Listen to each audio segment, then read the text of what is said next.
Hello writers, come write with me. My name is Mykela Greenwood. I create worlds for mind adventures. Welcome to my YouTube channel, Write with Mykela. Don't forget to hit the like and subscribe and hit the bell so you can go on this journey with me. Today is story time, or the day of our chapter exchange. I'm hoping to continue to get chapters from you. Don't leave us hanging if you've already sent, say, chapters 1 through 5 or 1 through 13. I'm releasing 2 videos on some Tuesdays to read your writing from your writing prompts, and 2 videos on some Fridays to read your chapters for those of you where I have permission to read them on the channel. So basically, your work will be extra videos, but everything else will be the same for my viewers. If you're writing with me and you wish to exchange chapters, then I need written permission to read your chapter on the channel, as I've discussed before. Writers may send their chapters in PDF or Word document format to WritewithMykela@gmail.com. Write is spelled W-R-I-T-E, and Mykela is spelled M-Y-K-E-L-A. And that will be posted at the end of the video. Please do not send Google Docs. I'm not making any promises to read every chapter sent to me on the channel, but I intend to read all the chapters sent. All chapters read on Fridays, whether they are mine or another writer's work, are copyright protected material, and no one may use any part in writing their own stories.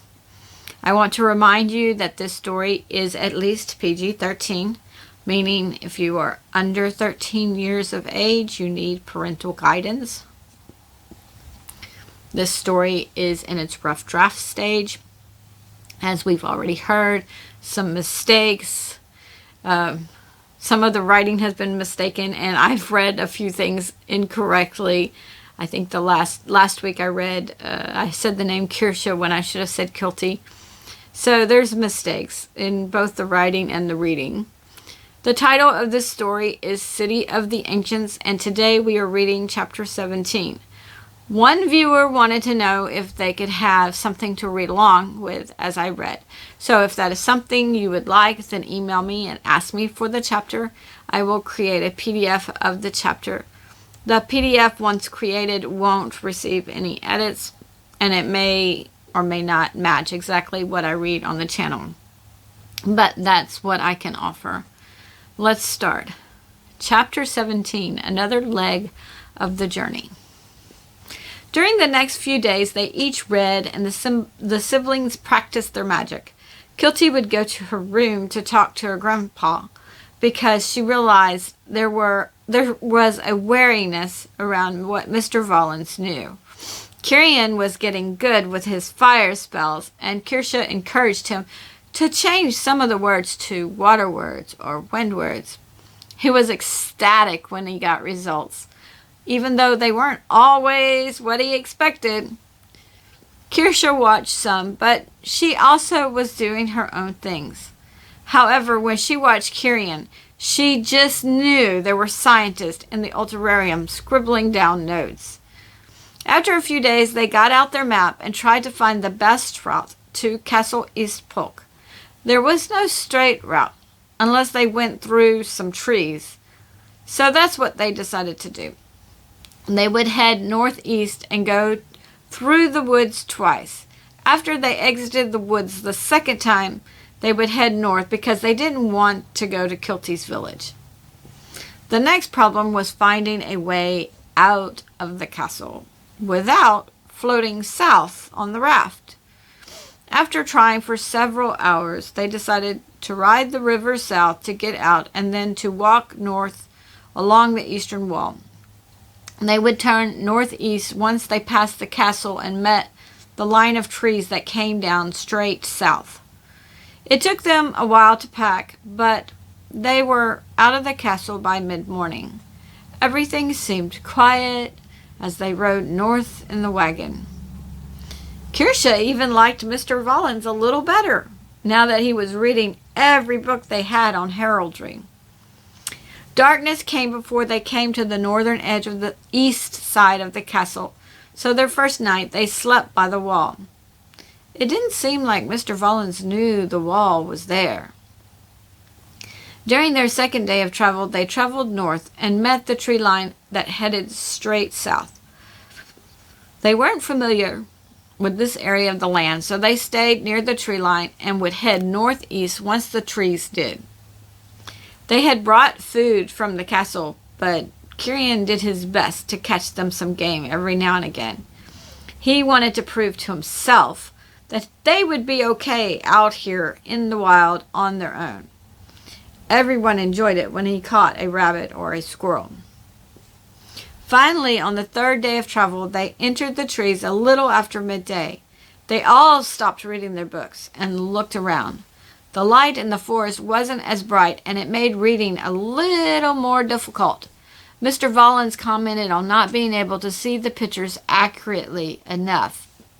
They decided not to exit the trees, but to camp inside the edge at night. And tomorrow they would venture across the prairie grasses between the trees. The grasses opened up, and they estimated that it would take a day to cross. In the morning, they nibbled on some cold rabbit and packed the wagon to head into the grasses. They listened to the birds sing and the frogs and crickets chirp. It seemed like they were far away from villages and far away from any people. Around noon, Kirsha jerked her head up and closed the book. Kirian stopped the wagon. She glanced to Kilty. "Kilty, you will need to protect the horse." She then told Kilty the word she needed to change in her spell to use clay instead of water.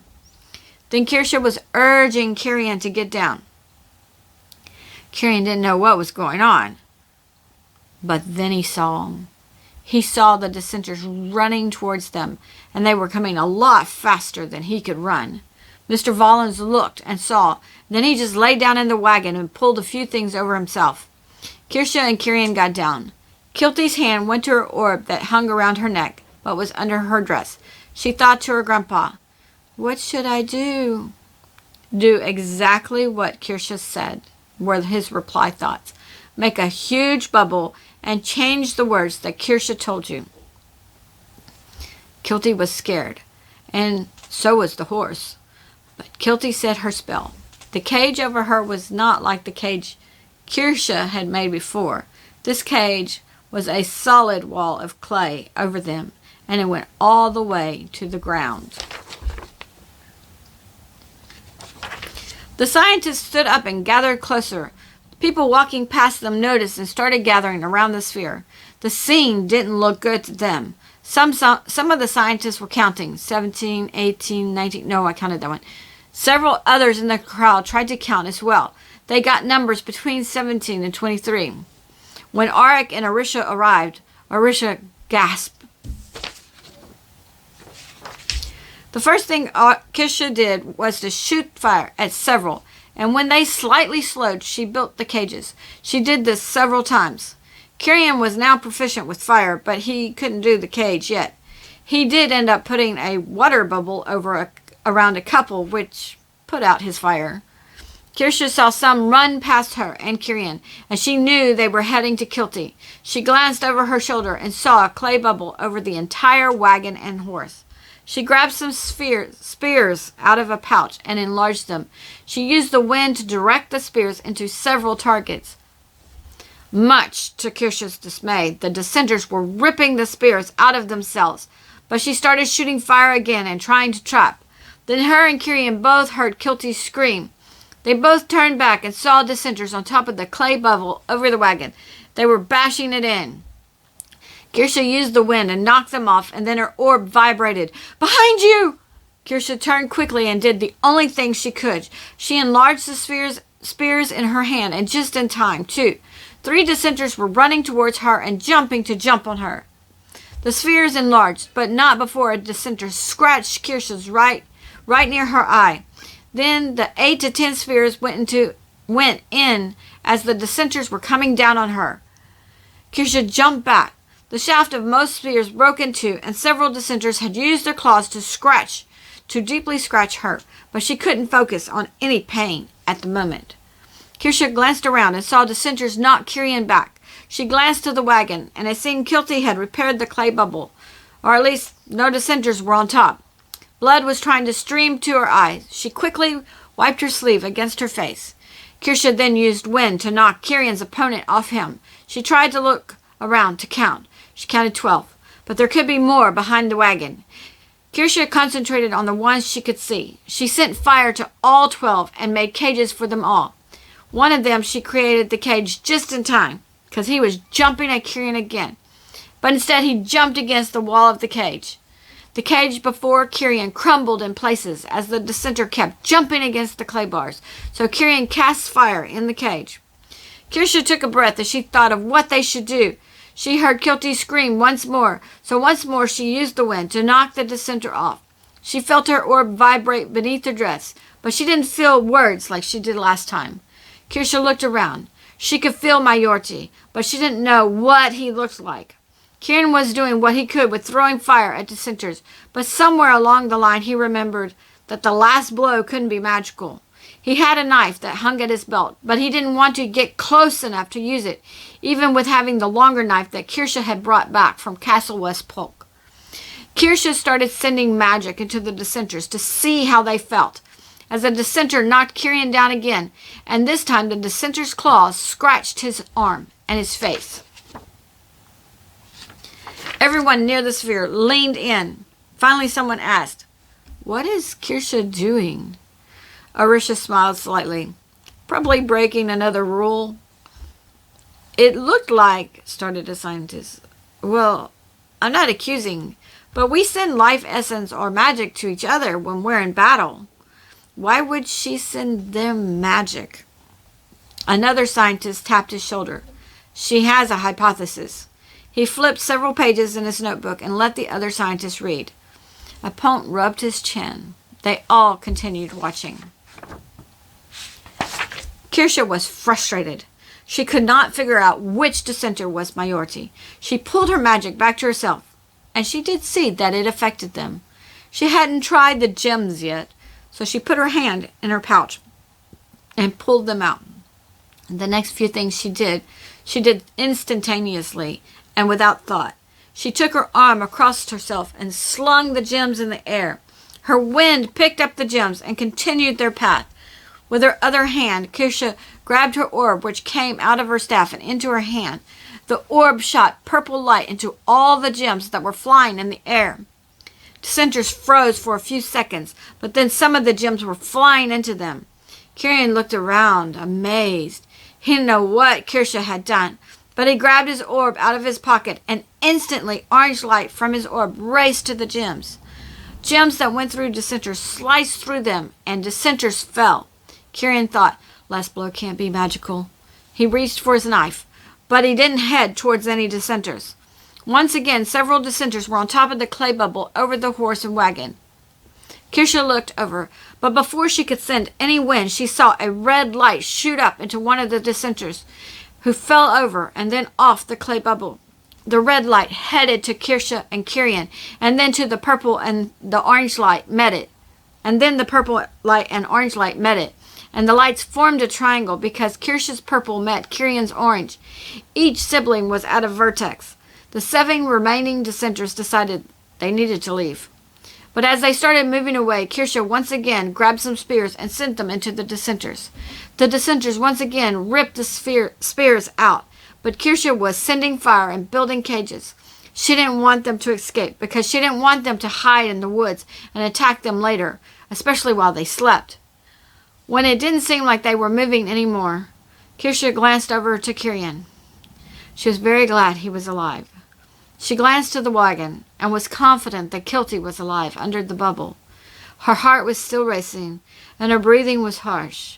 She knew she couldn't have handled things alone. There had been too many of them, and she knew Kirian would continue to improve. Then she saw it. She saw life, or thought essences, rising up out of the still bodies of the lizard-like dissenters. She sent fire to all the ones she saw. She was not going to have that essence come into her body or Kirian's. She agreed with Kirian. One fight was enough. Once you killed your enemy, You shouldn't have to fight them again." Then it struck her that she had seen that essence in the alterarium. She had checked on them several times since, and it didn't seem like the dissenters were returning. But now Kirsche knew they could. After they calmed down, Kirian used his magic to make a fire, and Kirsche used her magic to lift the dead bodies onto the fire. They counted 22 dead dissenters. They debated on whether or not they should stay there for the night and decided they liked to be able to see farther, so they stayed in the middle of the tall grasses. Kirsche and Kilty tended to Kirian's wounds, and Kilty tended to the scratch above Kirsche's eyes. Mr. Valens was sitting on the ground, hugging his knees and rocking back and forth. Commander Rivas said, "Okay, who counted 23? Several raised their hands, but the dissenters moved so fast that no one was sure. Then there was a discussion on Kirsche's fire she'd set out in the inn. Some brought up what Kirsche had said before.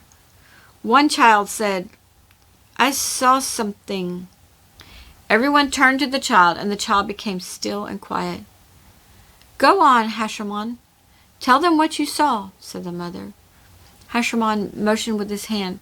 "Well, it was like smoke, but it wasn't gray. It was like thick air, and it rose up like smoke." The crowd passed around glances several times and to different people, and they started to discuss it. But Arisha asked, "Hasherman, did you see something when my daughter sent something out of herself into the dissenters?" He nodded his head a few times. "Her smoke was a little different.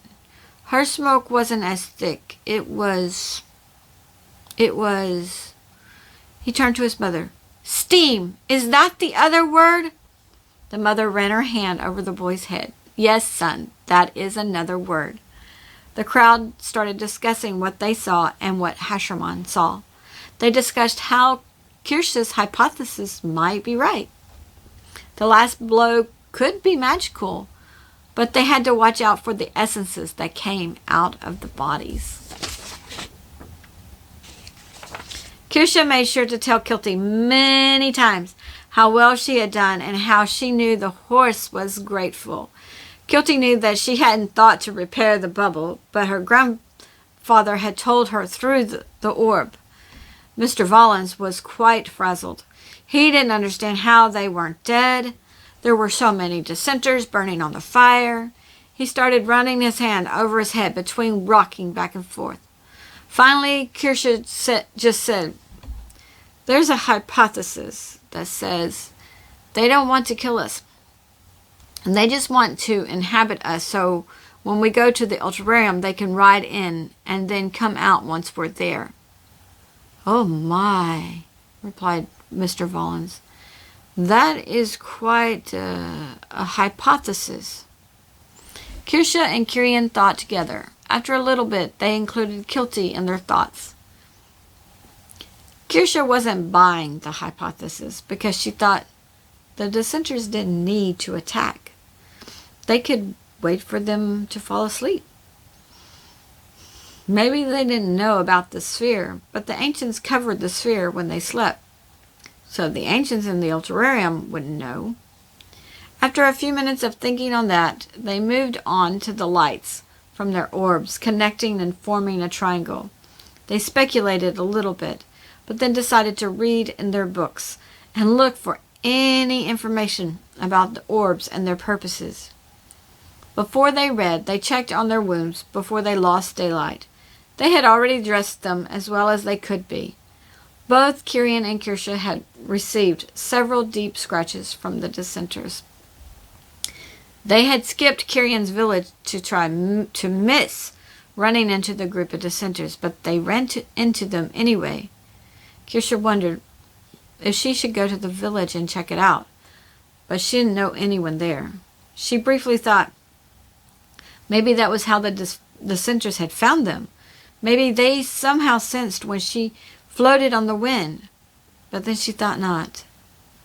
Majority knew she was near, just as she had known he was near. When he tried to inhabit her earlier in her life, it gave them a connection of sorts. What bothered Kirche is she had felt Mayorti, but she didn't identify him among the dead dissenters. But she told herself that the dissenters had released their essences, and that was why she didn't know which one he was. She also told herself that she had estimated 15 to 20 dissenters, and they had 22 on the fire. In the morning, the fire burned low. Kirche really didn't like the smell of the burning flesh of the dissenters, and she had trouble sleeping last night. She got out and pulled out their map and started studying it. After a little while, her and Kilty gathered the gems and spearheads, while Kirian killed a rabbit and roasted it. They enjoyed the rabbit and dried apples, and then they packed up to leave. The heap of ashes seemed surreal to them, but the scratches and cuts felt real. They wanted to relax, and they told themselves the fight was over, that they only needed to find the entrance to the city of the ancients and get Kilty her cure. But they kept expecting the dissenters to come back. Finally, they rolled away from the dead dissenters and hoped their memory of the event would fade as well. Still, they found it hard to read their books. Even Mr. Vollins was flipping back and forth between pages. The sun was setting when they entered the woods, but on the map, the woods looked narrow, so they wanted to ride through the woods to the other edge. They made it to the other edge and camped just inside the woods. Kirche didn't want to go to the village or even near it, but they would have to pass it on the west side. Kirche didn't know how far things were on the map. If they stayed near the trees, then she guessed that they would be about a day away from the village. As they ate, Kirche quietly thought to herself, how far away did she feel Mayorti? Maybe a day wasn't enough. She tried to convince herself that Mayorti was dead, but she wasn't believing it. She wondered if he were gathering another army of dissenters. Then she chided herself, saying that 22 wasn't an army.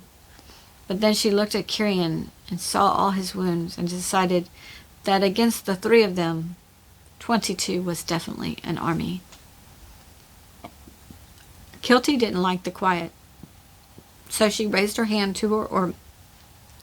She thought through the orb, Grandpa, how many dissenters are there?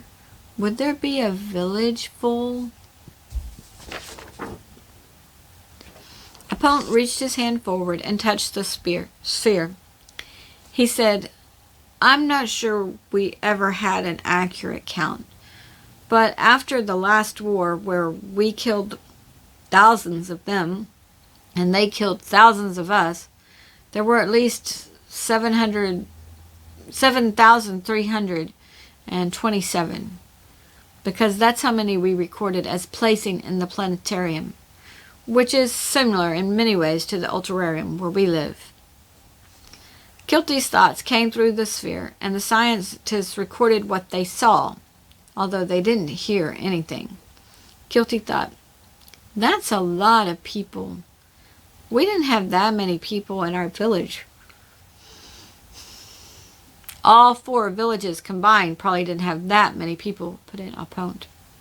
How many are in the ultrarium? Asked Kilty. Apont looked to the scientists for an answer, but they just stared back. How many citizens do we have? Oh, replied the scientist. He wrote some numbers down and added things up. Well, a few days ago I think we had over 5,200, but I think there were babies being born. Apont turned back to the sphere and relayed the message. They continued thinking for several minutes before Kilty turned to eating her supper. The next day they traveled pretty much straight north, and they kept their eyes and ears peeled for any dissenters or any villager who might be out. Even though everything was quiet, it was hard for any of them to relax. The next day the trees on their west just stopped, but they continued north. They hoped to make it to the base of the mountains by evening. A little past dusk, they arrived at the base of the mountains, and they would follow the mountains east and north until they found the next castle. Each sibling was getting anxious and wanted to be in the next castle because the castles had become sanctuaries for them. Mr. Bollins didn't seem to know they were looking for another castle. Yesterday he sat up straighter and started to say something, but then he just stopped. Kirian and Kirsha felt he was going to say something about the village, but they weren't sure if he knew where the other villages were or not. The next 2 days they followed the line of the mountains east and north, even when it brought them into thick woods. And at the end of the second day, when they turned north once again, they saw the southwestern edge of the castle. Each sibling glanced over to Mr. Bollins to see if he had noticed, but he didn't seem to. Still, they didn't know how to get into the castle, but they hoped they could find a river from the north and that they could ride the river in again. They stopped for the night and would start again in the morning. Then they would have light to see if there was a river or not.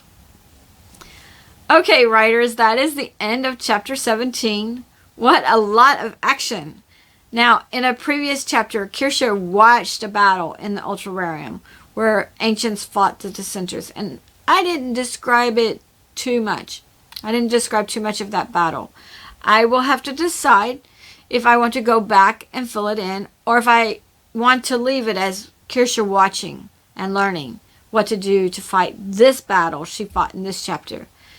I barely mentioned the stench of the burning lizard man flesh, so I might want to add more senses. Does the smoke whip around as the wind blows? Does it sting their eyes?